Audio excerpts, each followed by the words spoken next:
Can you start by talking us through that catch? At the end, how much did you sort of know about it, and as you were tumbling backwards and things like that?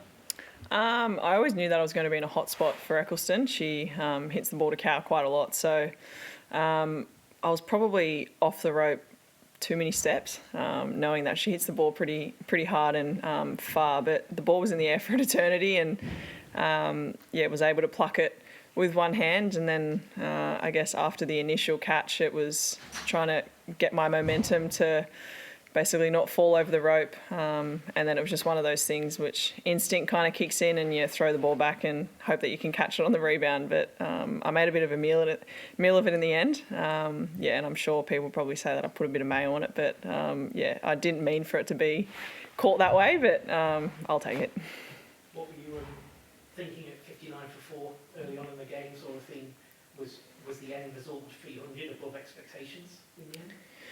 I guess when I got out there, we're in a bit of a tough patch. And for me and Moons, it was just basically to build a partnership and to just kind of ease the nerves a little bit and calm people down. And we were able to get a really good partnership going. And I guess the conversations just kept being around putting pressure back on them.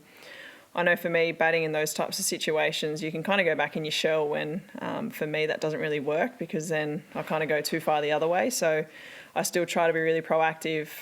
I tried to put pressure back on Eccleston, which sometimes worked and sometimes didn't, but I guess it made her change something, and that was what I was trying to do. And we got a really good partnership going, and when we both kind of scored the 50, Moons was like, it's only half a job done. And then obviously after she got out, the messages were kind of the same with T-Mac, and that was probably the best I've seen T-Mac bat in a very long time. And she actually just took a lot of pressure off me. I didn't feel like, because I was the one in, that I had to keep going as hard, but if I got a ball in my area, to obviously go through with it. But she took a lot of pressure off me just by playing really good cricket shots, and just kept that partnership flowing. And then in the end, obviously I was able to reach that milestone, which is something that I've searched for so long. And I played a lot of international games and haven't quite made that mark, and spent that much time out in the middle and actually put a marker out there for my team. So to be able to reach that was pretty emotional.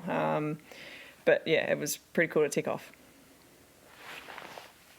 What does it say about Australia's batting depth? I think Belzy became the first to hit a ton for number 5 last month. Now you've done it for number 6.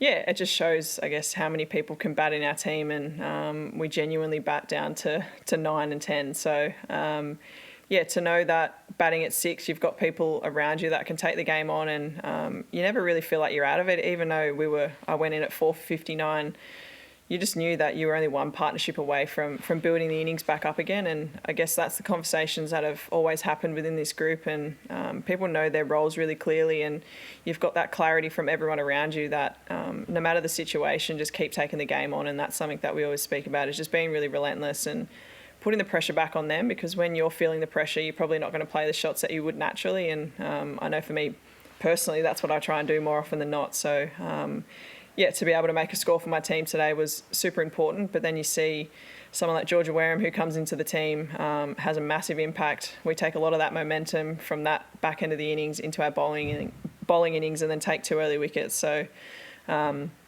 things like that certainly don't go unnoticed. Yes, I scored a big score today, but I think so many other people stood up in those moments, and then Kingy to get 5 for in the end, it was super special. So it's been a good day for Australian cricket.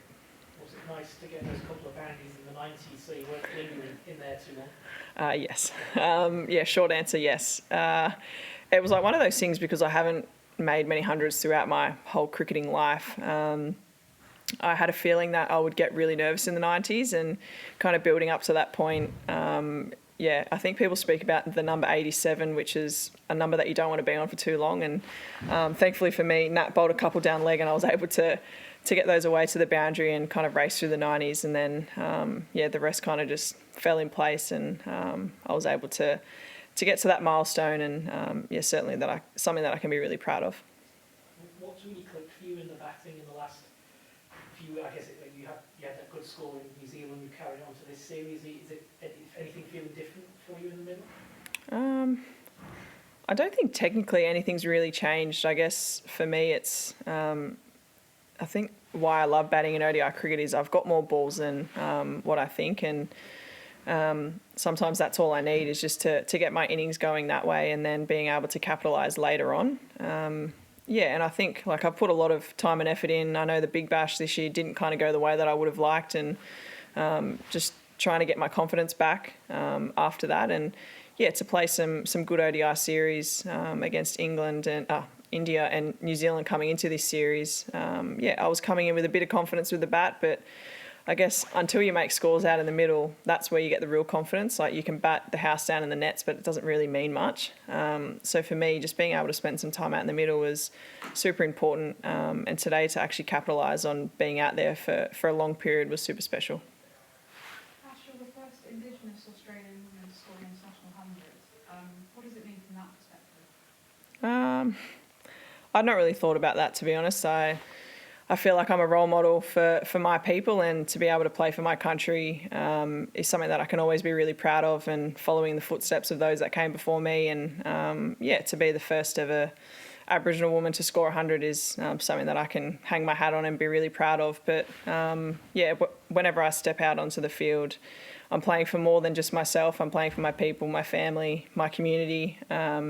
To be able to represent them well on the biggest stage is something that I take with immense pride. And I guess for me, having my tribe name tattooed on my forearm, I guess whenever I look down at when I'm tapping my bat, it's just that one of those moments that you can look back on. And having the Aboriginal flag on my front arm as well is just one of those reminders that, there's more to cricket than cricket, and you're not only representing yourself, but so many other people. So to be able to step out onto that field any chance I get is certainly just a big moment for me anyway.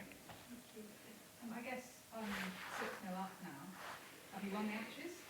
No, we haven't. Until we get to 10 points, we'll certainly be in the box seat. We can take a lot of confidence with what we've done. I know there was sort of redemption after the white ball series that we played last time in the Ashes. We weren't up to it. And I think the standard that we've kind of shown throughout today was probably the most clinical batting performance that we've put out there.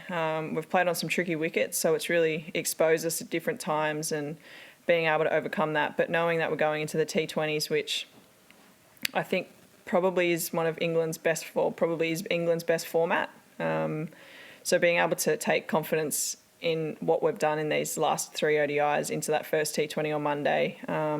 I'd imagine England probably don't have as much confidence as what we do, so we should really relish in that. And playing at the SCG on Monday on home turf for me, so it's just another special moment to be able to play in front of a hopefully packed crowd at the SCG with a lot of Aussie supporters. So fingers crossed we get off to the way that we want to in those T20s, and we can be 8-0 up.